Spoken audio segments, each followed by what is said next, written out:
Assalamualaikum warahmatullahi wabarakatuh. Alhamdulillahirabbil alamin.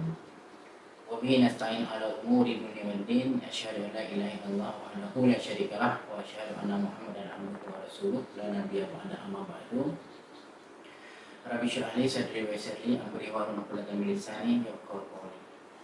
Pertama sekali bersyukur kita kepada Allah karena hari ini tanpa terasa waktu telah mengantarkan kita memasuki hari yang ke-8 dari bulan Ramadan.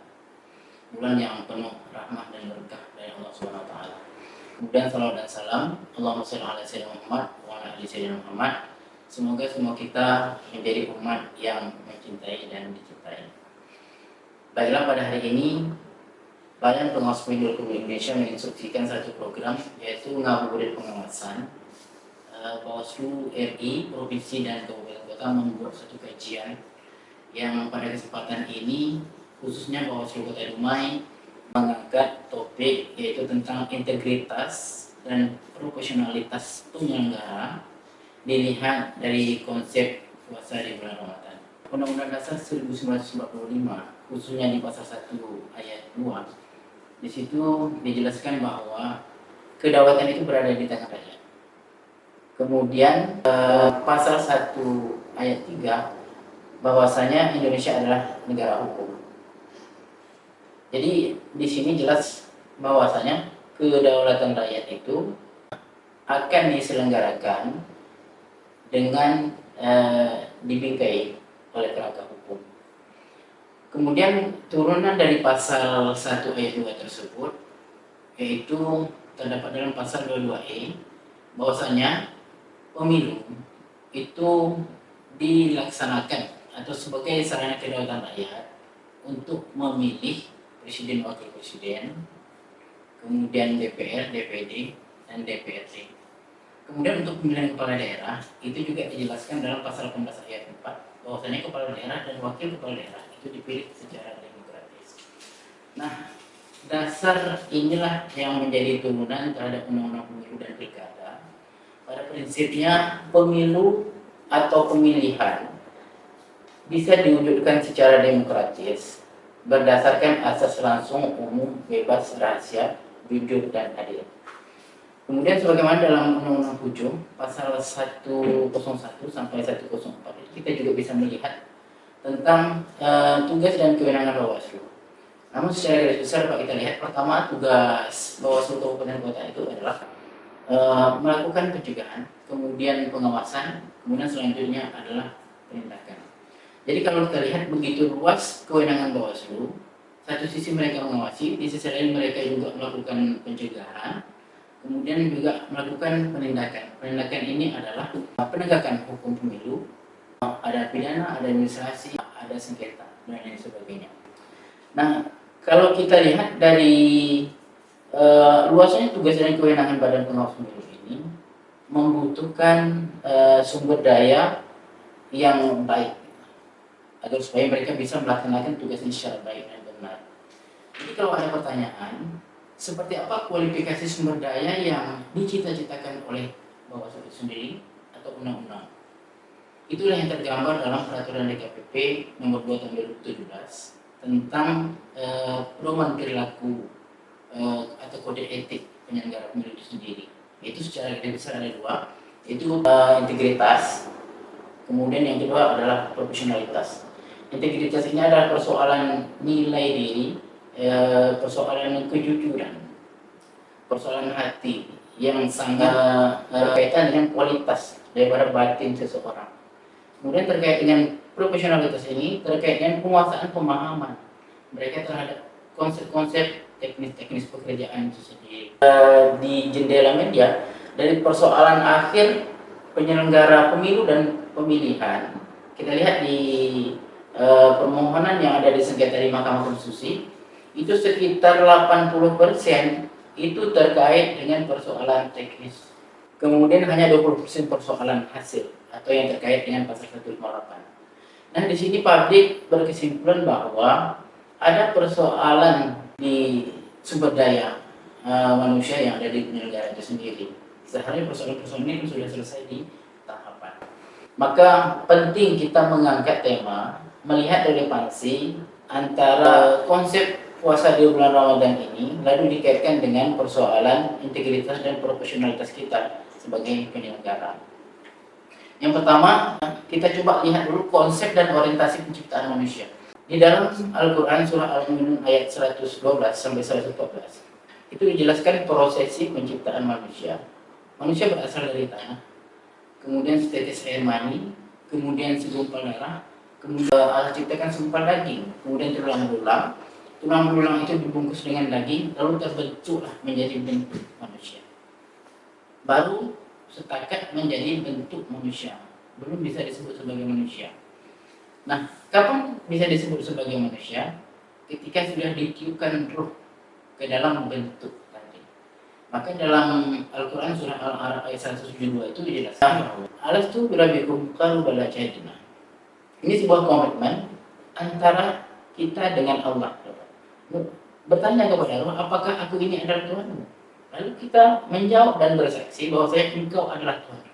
Jadi bahasa yang sangat gamblang itu, kita mengakui bahwasanya Allah adalah Tuhanku. Kita akan tunduk patuh dan sujud kepada Allah semata. Artinya setiap manusia itu bersifat hanif, selalu berpihak kepada kebenaran. Karena kebenaran itu adalah nurani dia yang selalu ingin membela. Jadi oleh karena ini fondasi dasar bagi kita untuk memahami bahwasanya disinilah titik temu antara Tuhan dan manusia sekaligus komitmen di mana tempat kita tertuju. Jadi penyelenggara ini membutuhkan satu fondasi dasar, yaitu fondasi tauhid, agar supaya landasan bekerja itu bukanlah sebenarnya sesungguhnya karena materi, akan tapi karena Tuhan. Jadi karena orientasi ketuhanan itu sebenarnya mengarahkan kita untuk membangun tujuan-tujuan lainnya seperti tujuan negara, kesuksesan penyelenggara itu sendiri. Jadi kalau kita lihat dalam konsep puasa Ramadan untuk membentuk karakter, gitu. Jadi dari fondasi tauhid ini, di mana Ramadan itu sendiri ada 3 poin penting dari istilah Ramadan itu. Yang pertama bisa diartikan sebagai membakar, kemudian menghapus, kemudian mengasah. Apa yang dibakar? Yang dibakar adalah terkait dengan perilaku negatif.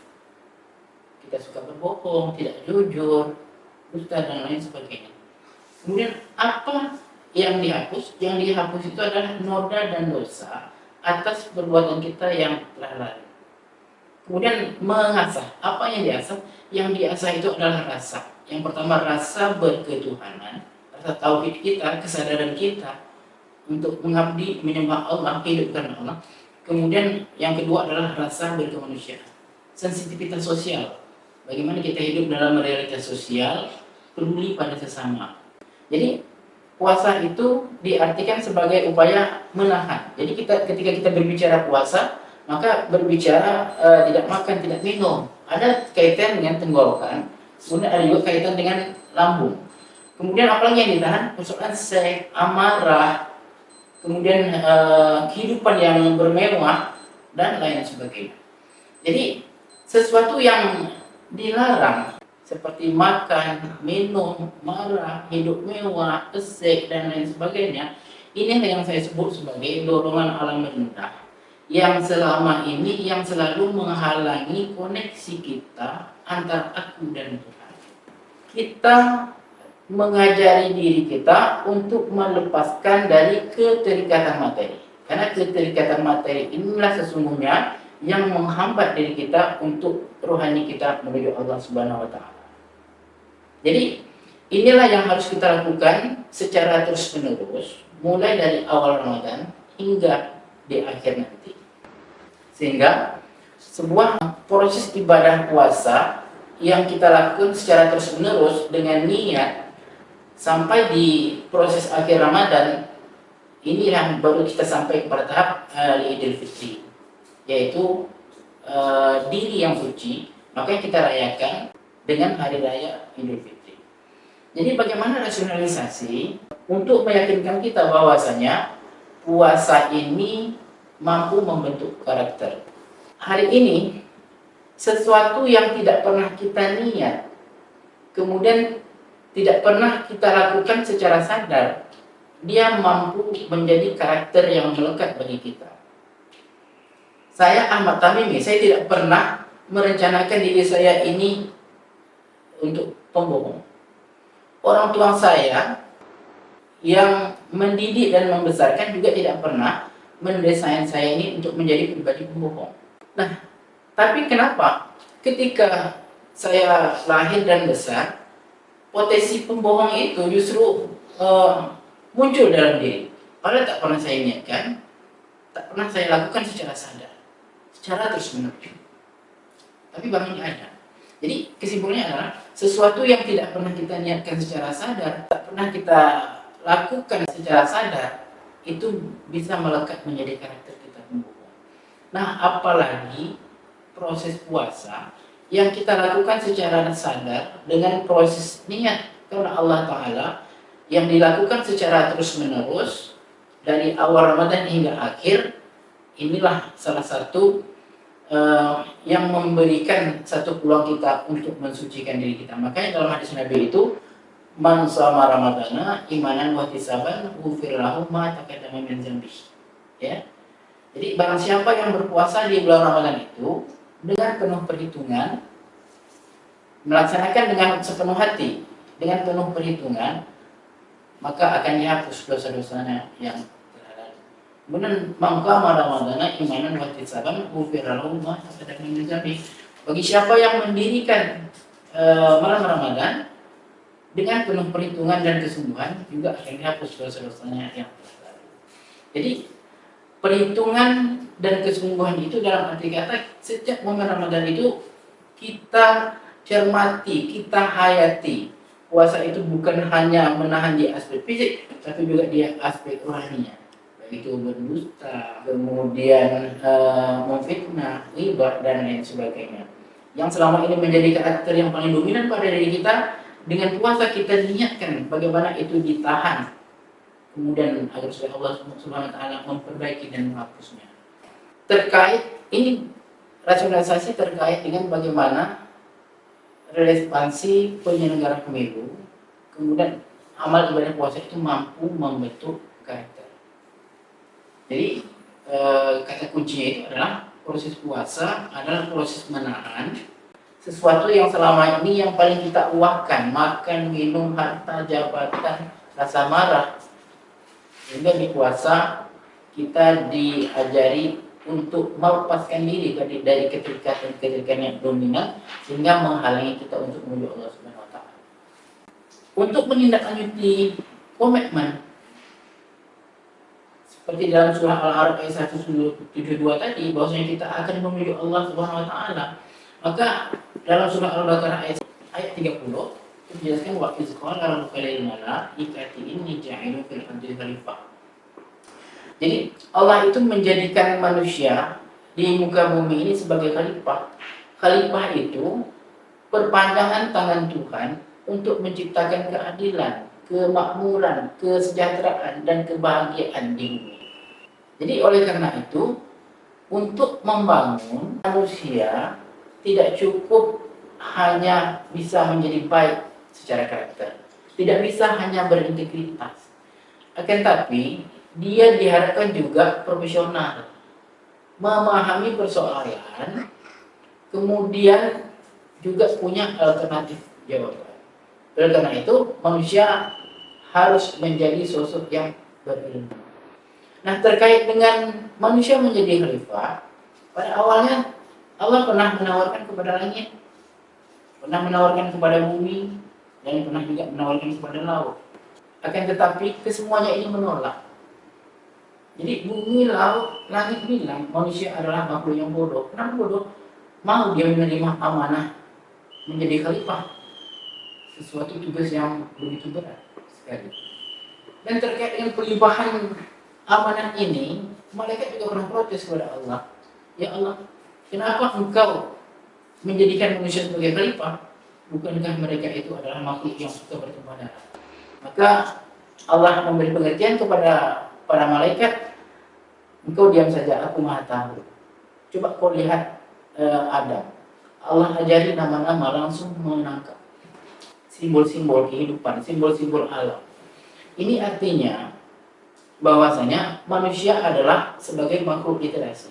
Makanya saya berani menyatakan bahwa Allah menjadikan manusia sebagai khalifah di muka bumi atas dasar potensi literasi itu. Karena manusia adalah makhluk berbudaya, dia bisa berkembang. Karena dia mengajari Adam nama-nama, langsung nangkep nama-nama. Ini pohon, ini laut, ini sungai. Ini potensi-potensi yang bisa dikembangkan manusia lewat akal dan segala instrumen yang dipinjamkan oleh Allah yang bisa dilakukan untuk membangun bumi ini. Jadi artinya tidak mungkin manusia itu bisa menjadi khalifah tanpa dia melakukan proses literasi, tanpa ilmu pengetahuan. Makanya di 17 Ramadan itu kita kenal sebagai peringatan nuzul Quran. Turunnya ayat suci Al-Quran, yaitu seperti Iqra, ayat pertama itu. Iqra, bacalah. Baca bukan hanya teks Al-Quran, akan tetapi ayat-ayat yang diciptakan oleh Allah Subhanahu wa taala, bagaimana kita bisa membaca, memahami, mengembangkan untuk kemaslahatan hidup umat manusia di muka bumi. Di sinilah konsep Islam rahmatan lil alamin, bukan hanya untuk umat Islam, akan tapi untuk sekalian alam. Barangkali inilah yang dapat saya sampaikan terkait dengan tema integritas dan profesionalitas penyelenggara dalam kaitannya dengan konsep puasa Ramadan. Jadi pada kesimpulannya adalah persoalan integritas adalah persoalan diri yang sangat dalam, yang sangat batin bagi setiap manusia, maka kontribusi puasa ini sangat penting.